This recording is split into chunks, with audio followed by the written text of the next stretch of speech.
But I was stubborn, you see. I was persistent. I said, no, I'm going to master it.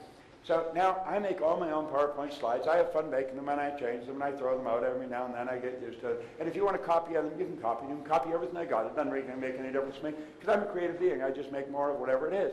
You see, you and I have an intellect, and the intellect is what gives us dominion over. Let's take dominion over our own life to start off with. Now, we know that if we can learn how to control our emotions, we're controlling our vibration.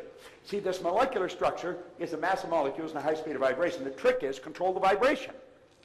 The law of attraction is based on the law of vibration. You want to attract, you better get in the right vibration. All I have to do is mentally pick the picture. I'll get in the vibration and I'll attract whatever I have to attract. But so do you.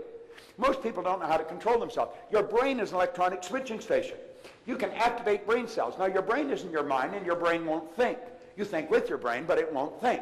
It's reported we got Albert Einstein's brain in a jar in Jersey, but it's not doing anybody any good because Albert's not with it. Well, you have a brain, and you can use it, and you use it all to the vibration you're in. When you do that, you change where you're going.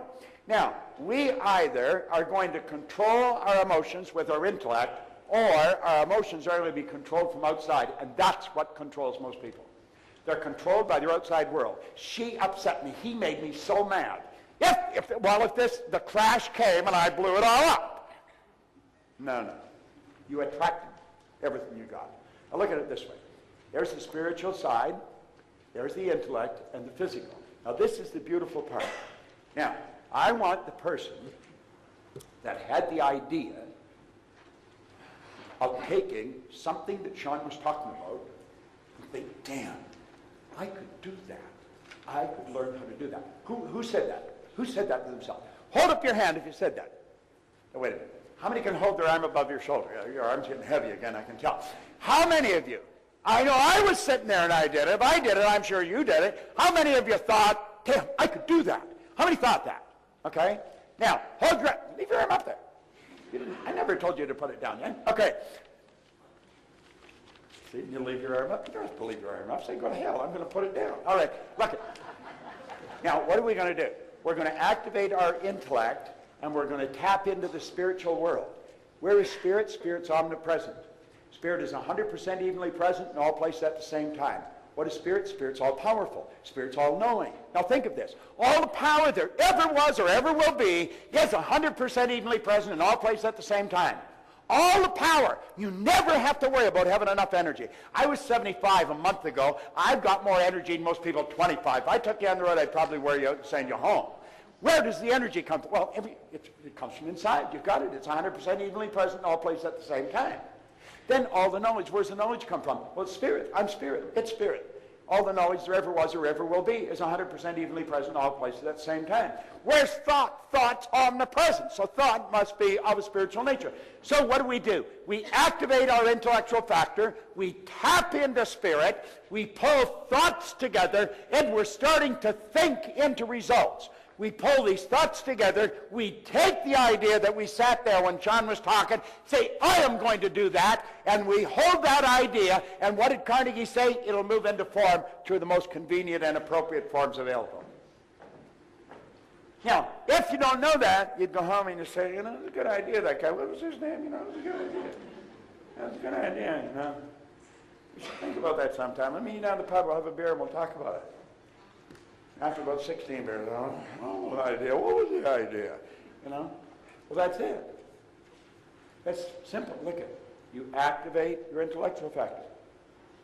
Most people don't know what their intellectual factors are. Do you know what he said in here? He said an educated person is not necessarily a person with an abundance of general or specialized knowledge. An educated person is a person who has so developed their mental faculties that they can acquire anything they want or its equivalent without violating the rights of others. Do you know what your mental faculties are? Now think. I quoted him on The Secret. Von Braun said, the natural laws of this universe are so precise that we don't have any difficulty building spaceships. We can send people to the moon, and we can time the landing with the precision of a fraction of a second. Now look at this. Two things you have to know if you're going to create wealth. You've got to know where you are, and you've got to know where you're going, and then you get off your duff, and you got to go there. We've heard that for the last 2 or 3 hours here. Well, what's the deal? Well, you'd say there's the deal there. You're going to have the goal. And maybe that's not what I'm doing. If I'm not making it happen, if I'm not earning the amount of money I earn, I don't think that's the problem at all. I think the problem's somewhere else. There's so many people stuck. Why are they stuck? It's not that they don't know what they want. They do know what they want. The problem is right here. That's where the problem is. And the problem is right there. It's paradigms.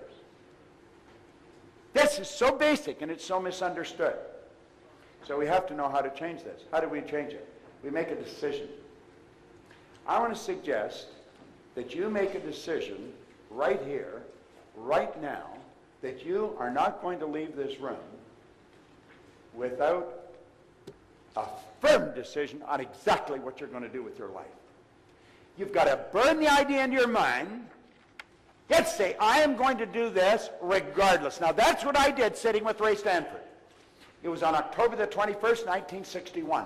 I have never looked back. That's a decision you want to make.